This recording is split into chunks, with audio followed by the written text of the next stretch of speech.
Hello everyone, আমাদের বাড়ির মা মনসা পুজোর বিসর্জনের ব্লগে তোমাদের সবাইকে স্বাগত। তো এখানে ঠাকুরমশাই এসে গিয়েছিলেন সকালবেলা 11টার দিকে, আর ঠাকুরমশাই কিন্তু এখানে বিসর্জনের পুজো করছিলেন।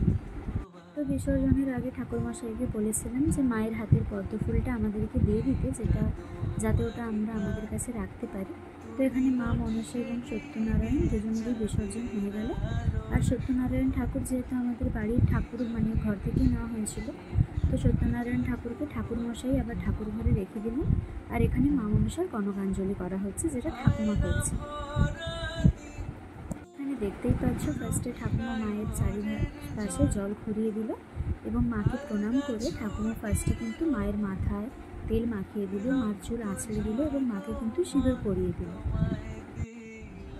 অ্যান্ড তারপর কিন্তু ঠাকুমা মাকে এখানে আলতা পরিয়ে দিল এবং মাকে কিন্তু গরম করে নেবে এবং মিষ্টি, দুধ, কলা, গুড় এগুলো কিন্তু মাকে খাইয়ে দেবে। এবার ঠাকুমা মাকে জল খাইয়ে দিল, আর ওই যে বললাম দুধ, কলা, গুড় ওটাও খাইয়ে দিল এবং শেষে কিন্তু মাকে একটু পান খাইয়ে দিল এবং কলাটা, যেটা মাকে একটু ছুঁয়ে মায়ের মুখে, ওটা কিন্তু মায়ের হাতে দিয়ে দিল। এবার মা এখানে মাকে আলতা পরিয়ে দিচ্ছে আর সিঁদুরও পরিয়ে দিচ্ছে। আর আমার কাকিমাও মাকে আলতা সিঁদুর পরিয়ে দিল এবং একে অপরকেও সিঁদুর পরিয়ে দিল। এবার কিন্তু মায়ের বিদায় হবে, মানে ঠিক বিয়ের সময় একটা কন্যাকে যেভাবে বিদায় করা হয় সেভাবেই হবে।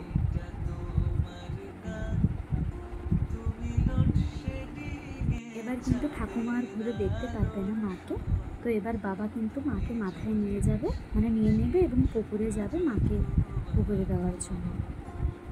তো বাবা এখানে ঠাকুরকে নিয়ে যাচ্ছে, আর এই যে গামলাতে যত পুজোর সামগ্রী আমার ভাই আর আমার আরেকটা ভাই ওরা মাথায় করে নিয়ে যাবে। তো মাকে পুকুর ঘাটে নিয়ে এসে মায়ের চারপাশে এভাবে জল ঘুরিয়ে সবাই প্রণাম করে নিচ্ছে।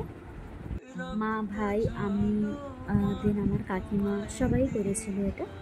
তো এটা কিন্তু দেখতেই পাচ্ছ আমাদের পুকুর ঘাট, খুবই সুন্দর, আমাদের গ্রামের প্রাকৃতিক সৌন্দর্য। আর এই জায়গাটাকে কিন্তু বাগান ঘাট বলা হয় হিন্দুদের। বাবা কিন্তু এখানে মাকে নিয়ে জলে নেমে পড়ে।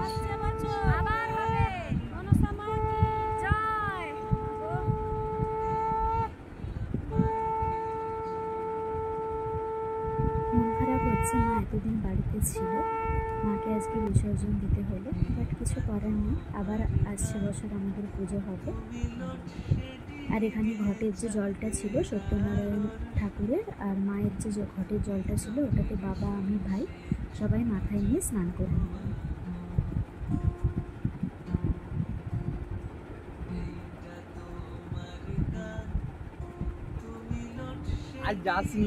তো মায়ের এই বিসর্জনের ভিডিওটা ভালো লাগলে অবশ্যই কমেন্টে জানাবেন।